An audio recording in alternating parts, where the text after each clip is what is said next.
नमस्कार दोस्तों, आप सभी का स्वागत है आपके अपने YouTube चैनल AP91 पर। जी हाँ दोस्तों, बीपीएससी टीयर 3 बिग अपडेट सचिवालय अपडेट को लेकर आप सबके समक्ष हम हाजिर हुए हैं। साथियों, आपको बताना चाहेंगे कि विभाग में लगातार आज हलचल होती रही और सूत्रों के माध्यम से यहाँ पर जो सटीक जानकारी निकल करके आई है उसके आपको समक्ष रखेंगे हम यहाँ पर। साथियों, आपको बताना चाहेंगे कि वीडियो को एंड तक देखिएगा। यहाँ पे कोई भी बात आप इसके मत करिएगा, वरना आप यही कहेंगे कि सर आपने ये ऐसा बताया है, ऐसा तो हो गया। ध्यान से सारी वीडियो को अच्छे से समझिएगा ताकि सारी चीज़ें आपको एकदम क्लियर हो जाए और कड़ी से कड़ी आपको समझ में आ जाए अच्छी तरीके से।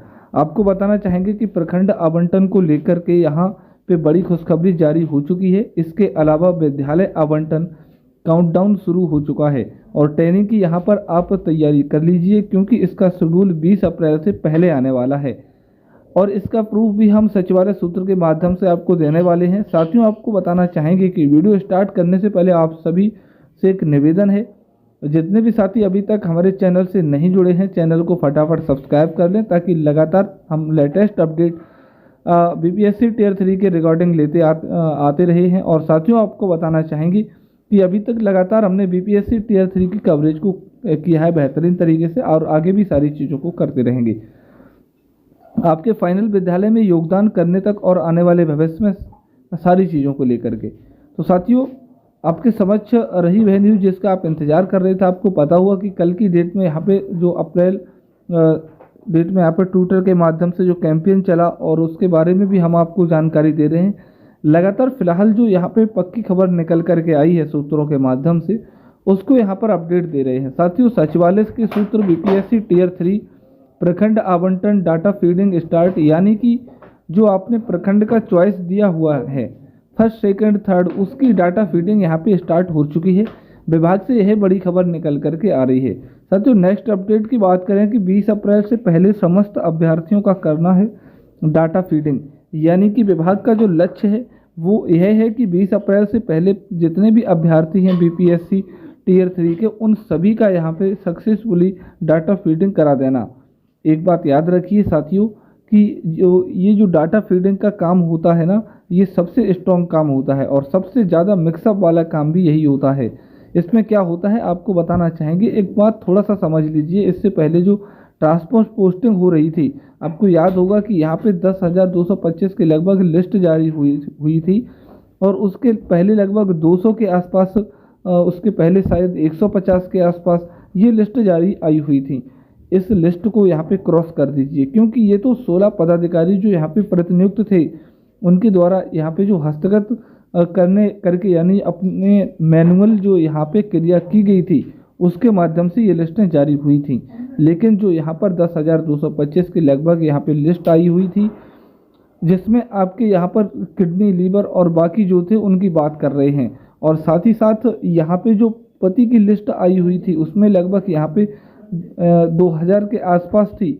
इनकी जो लिस्ट आई हुई थी वो टोटल यहाँ पे सॉफ्टवेयर के आधार पर तैयार किया गया था और ये जो सॉफ्टवेयर वाला काम हुआ था ये डाटा फीडिंग पे देखिए, चीज़ों को समझिए, स्किप करके नहीं, पूरी टोटल खबर क्या है तो डायरेक्ट हम जान लें इस चीज़ को लेकर के आप समझेंगे।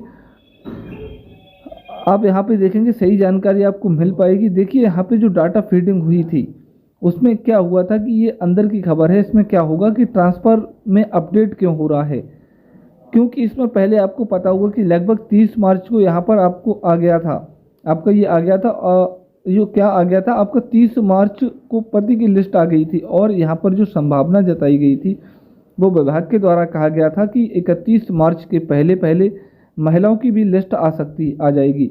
इवन जब महिलाओं की लिस्ट नहीं आई तो उसके बाद कहा गया 2 से 3 दिनों के अंदर यहाँ पे लिस्ट आ जाएगी, लेकिन लिस्ट नहीं आई। और आज आपका लगभग देखिए कहाँ लगभग आधा अप्रैल हो चुका है। धीरे धीरे सोचिए 15 अप्रैल हो गया। इस चीज़ को लेकर के ये सारे दिन जो 15-16 दिन बीत गए, लेकिन अभी तक लिस्ट नहीं आ पाई है। लेकिन लोग समझ नहीं पा रहे हैं कि इसके पीछे का कारण क्या है। तो आज आपको बता देते हैं कि जो सूत्रों के माध्यम से जानकारी प्राप्त हो रही है वो यह है कि इसके पीछे 2 कारण हैं और 2 कारण में से जो पहला कारण है वो यह है कि डाटा फीडिंग सही से नहीं हो पाई थी। साथियों, डाटा फीडिंग सही से नहीं हो पाने का कारण यहाँ पे कई सारी त्रुटियाँ हो गई, जिसकी वजह से पब्लिक डोमेन से में देखिए ट्रांसफ़र लिस्ट तैयार थी 25,000 महिलाओं की, लेकिन डाटा फीडिंग यहाँ पे गलत हो गया और यहाँ पे जो सूची है उसमें कहीं ना कहीं कुछ त्रुटियाँ बाकी रह गई, जिसकी वजह से ये यहाँ पे लेट लगातार होता जा रहा है। पहला कारण ये है और इसकी क्रॉस चेकिंग चल रही है। और बता देते हैं जो दूसरा बड़ा कारण है वो ये है साथियों कि यहाँ पर जो सचिवालय के द्वारा जो सबसे बड़ी चीज़ की जा रही है वो यह है कि यहाँ पे सारी चीज़ों को गुप्त रखा जा रहा है, यानी कि यहाँ पे अंदर ही अंदर काम चल रहा है। ऐसा नहीं है कि कोई भी आकर के प्रिंट मीडिया के माध्यम से इसको बता दें, लेकिन सारी चीज़ें काफ़ी सीक्रेट रूप से चल रही हैं। लेकिन जो अंदर की खबर यहाँ पे फिल्टर होके आ रही है, जो भी थोड़ी बहुत जानकारी निकल करके आई है उसको आपके समक्ष रखा जा रहा है आज। अच्छा, आपको बता देते हैं रजनीश जी के द्वारा आज की डेट में यहाँ पे खबर लिखने का पूरा प्रोग्राम था, लेकिन आज नहीं कल की डेट में आप चेक कर लीजिएगा कि संभवतः कल की डेट में रजनीश कुमार जी के द्वारा यहाँ पे आपको भी खबर दे दी जाएगी। और तब आप याद रखिएगा कि AP91 चैनल ने ये पहले ही खबर दे दी थी, याद रखिए। आपको बता देते हैं साथियों की यह जो खबर है वो यही है कि यहाँ पर 20 अप्रैल से पहले समस्त अभ्यर्थियों का डाटा फीडिंग करने का लक्ष्य रखा गया था और ये डाटा फीडिंग काफ़ी शांतिपूर्वक अच्छी तरीके से क्रॉस चेकिंग करते हुए 100% मेरिट के आधार पर तैयार की जा रही है। आपको बताते चले साथियों 20 से 22 अप्रैल के बीच में जारी होगा प्रखंड आवंटन सूची। जैसा कि आपको पता होगा कि पहला, दूसरा, तीसरा आपने विकल्प दिया हुआ है और उसी के आधार पे आपका यहाँ पे ब्लॉक आवंटन होना है। तो जो मेरिटधारी हैं यानी कि जिनके अच्छे मार्क्स हैं उनको 20 से 22 अप्रैल के बीच में पहला विकल्प मिल जाएगा। जो उससे थोड़े से नीचे उनको द्वितीय और थोड़े से और नीचे वालों को तीसरा, और इनकेस जिनको फर्स्ट, सेकंड और थर्ड विकल्प नहीं मिल पा रहा है तो जाहिर सी बात है बहुत सारे ऐसे प्रखंड हैं कि वहाँ पे उनको देना पड़ेगा। तो रैंडम प्रखंड का एलोकेशन कर दिया जाएगा। देख सकते हैं कि साथियों अन्य अपडेट में BPSC टियर 3 के अभ्यर्थियों को मिलेगा मेरिट का बड़ा फ़ायदा।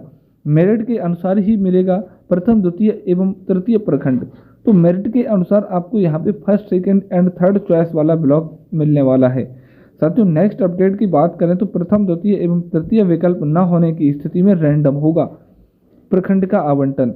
यानी कि अगर आप मेरिट में नहीं आ रहे हैं, जैसे बहुत सारे अभ्यर्थी ऐसे हैं जो बॉर्डर पे भी हैं, पास आउट हैं, तो ऐसे अभ्यर्थियों का क्या होगा? ऐसे अभ्यर्थियों को जाहिर सी बात है कि ये मेरिट में है नहीं, तो इनका फर्स्ट, सेकंड और थर्ड चॉइस वाले सारी ब्लॉक नहीं मिल पाएगा। तो इस केस में क्या होगा, इनको जो है रैंडमली एलोकेशन किया जाएगा। अच्छा साथियों, एक और बात दे देते हैं यहाँ पर कि हमारे टेलीग्राम चैनल से आप नहीं जुड़े हैं तो अवश्य जुड़िएगा। कमेंट, कोई अगर डाउट है तो कमेंट बॉक्स में ज़रूर आप पूछिएगा। सबसे पहले जब यहाँ पे ब्लॉक सूची जारी होगी, साथ ही साथ विद्यालय सूची जारी होगी, तो ये सारी चीज़ें मैं आपको लेकर के आपके इस चैनल के द्वारा ही साथी मैं आपके सामने रखने वाला हूँ, इस चीज़ को एक एक करके। तो अगर आप चैनल पर पहली बार आए हैं तो चैनल को सब्सक्राइब करिएगा और लगातार हर अपडेट के लिए, बिहार शिक्षा वाकई के लिए चैनल को सब्सक्राइब करिएगा। वीडियो कैसी लगी कमेंट बॉक्स में ज़रूर बताएं। तब तक के लिए thank you, all the best, जय हिंद।